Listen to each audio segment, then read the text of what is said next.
Welcome, Tale Tellers. It's a Friday. That's right. It's basically the weekend right now. So congratulations on making it to the best part of your week. Let's start off today's episode on the right foot, with shoutouts from my awesome fans. Troy Shaw for your constant support, mate, and attention to detail when it comes to audio. Thank you so much. Arkin Brother for your great Tale Teller stories, ongoing support, and hilarious comments. I appreciate them, mate. Sin, thank you for your yokai research and your ongoing support. Thank you so much. Katie Sturgill for your support and likes. And if you enjoy these stories, well, you could also check out Katie World XYX on YouTube because she has her own awesome channel with narrations of scary, creepy stories. So check her out as well. Wee Woo, thank you so much for the likes, support, and sharpest attack hearing. I appreciate you letting me know, just like Troy Shaw does, it keeps this channel's quality in line. So thank you. Patrika, welcome mate, and thank you for your support.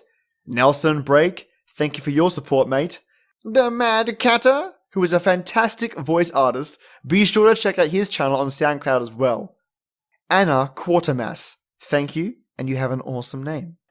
Mornoir, thanks buddy, cheers for your support and listens, mate, I really do appreciate it. And Stereo House, thank you for the follow. And lastly but not least, thank all of you, the awesome fans and new listeners for listening. Now, I'm going to break this happy mood, or my normal general happy mood, with some real talk. Today's episode is intense, a story that to me is a bone chiller, and very real, one sent to me personally by ForsakenX. So I did my best to treat the content with respect and titled it, My Friend Nick Will Be Remembered. As this is a true story that has happened and lives are affected, I like to warn people up front that there is violence and involves real death in this episode. If you do not wish to be exposed to this, this is your chance to listen to previous episodes. Of course, this is considered explicit content and should not be for young ears. The language itself isn't explicit, not really. It's more that this story did take place and a person's life was lost. So the fact that it's real with real people involved makes me want to be even clearer with you all about the seriousness of the tale. So on this, if you're still with me, turn those lights off and get ready for something all too real. As in my previous story, this occurs in my state of origin, Texas. This is not at all a paranormal story, but one that proves humans are capable of being as terrifying as the paranormal. My story begins in a part of Texas called Wichita Falls. My name is Andrew, and my friend's name that I was with at the time, we'll just call him Nick. We were hanging out on what was supposed to be a normal day. But what would happen on this day would change many lives forever.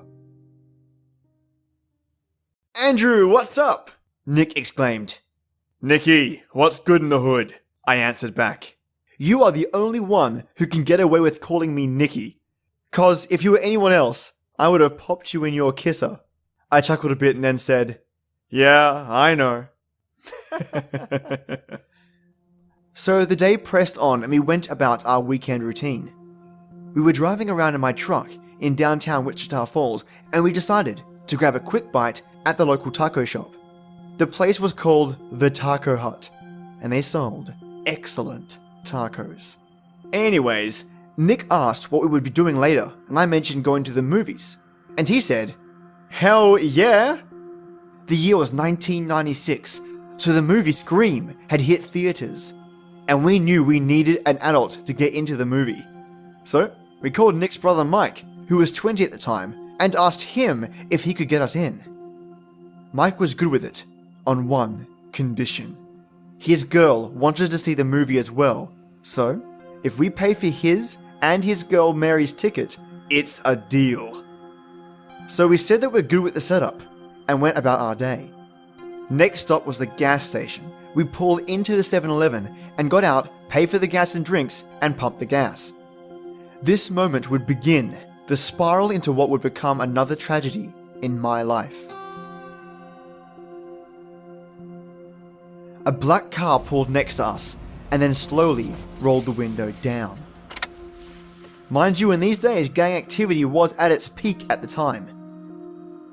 A guy with a blue bandana tied around his face, like your cliche gangster, spoke. "Hey, little homies, what's that your claim?" For those not familiar with gang lingo, that means are we affiliated with any gang or such?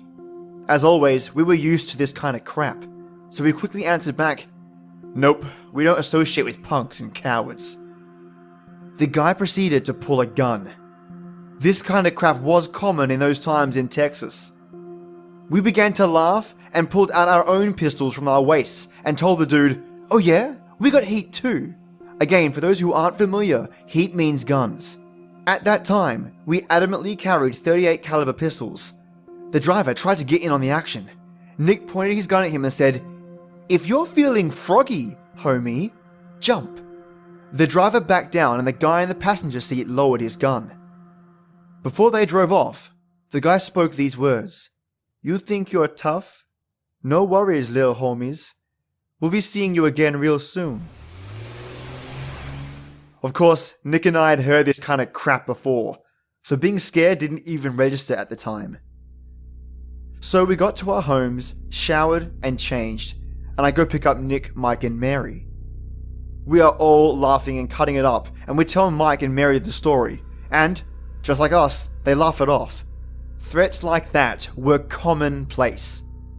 We get to the theatre, Mike gets the tickets, we buy popcorn and drinks. We go into the theatre that's playing Scream and take our seats, watch the movie, and enjoy it. We leave the theatre and drop off Mike and Mary, and Nick and I decide to go for a late night cruise around town. If only we had just stayed at Nick's house instead of cruising. So we start driving around just laughing, talking and listening to music on the radio. I begin to hear a strange noise coming from my truck. So we pull over in an old abandoned parking lot. We both get out and begin inspecting the truck. We hear shouting and gunfire from across the way, but ignore it because it's common. We continue checking the truck when all of a sudden I hear a bullet whiz past my head. I look at Nick and he shrugged and gave me a puzzled look. I hear another one and realize this is no accident. As we draw weapons, I feel something hit my leg. It took me a few seconds to register I had been hit. I remember saying, "Crap!" and falling to the ground in pain. I began to return fire, shooting under my truck. I hear more gunfire, shouting and footsteps scurrying towards us. I hear Nick yelling and hit the ground. I then hear the most bone-chilling voice say, "I told you we would be seeing you soon." Then I hear a big boom, and Nick went still. I was on the opposite side of the truck and I see feet shuffling. I fired a round into the foot, and the person began to hobble away. I began to crawl over to Nick, and to my shock and horror, half of Nick's face was gone. And he was still alive. I sat against the truck tire and held Nick in my arms. He couldn't talk, but his remaining eye told me what he was going through. I held him close, and I told him it wasn't going to hurt anymore. I reassured him I would look in on his family. He died as the ambulance arrived. They took me to the hospital, took the bullet out of me, and patched me up. As for the other guys who shot us, the guy who was in the passenger seat shot the other guy, fearing he would give him up for a plea bargain. The police ended up shooting the other guy when he thought it was wise to shoot at the cops.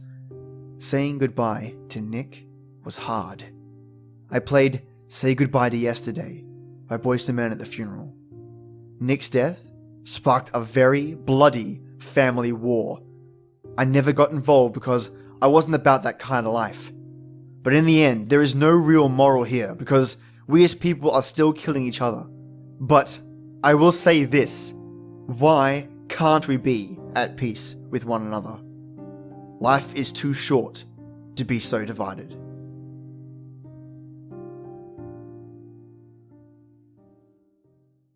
My goodness. Thank you so much for sharing, and I hope I did your story justice. I had to stop after reading this one because it took the wind out of me. It wasn't until after that I processed it all, and I really felt the weight of losing someone. My heart goes out to you, mate, and ever thankful for you in sharing this.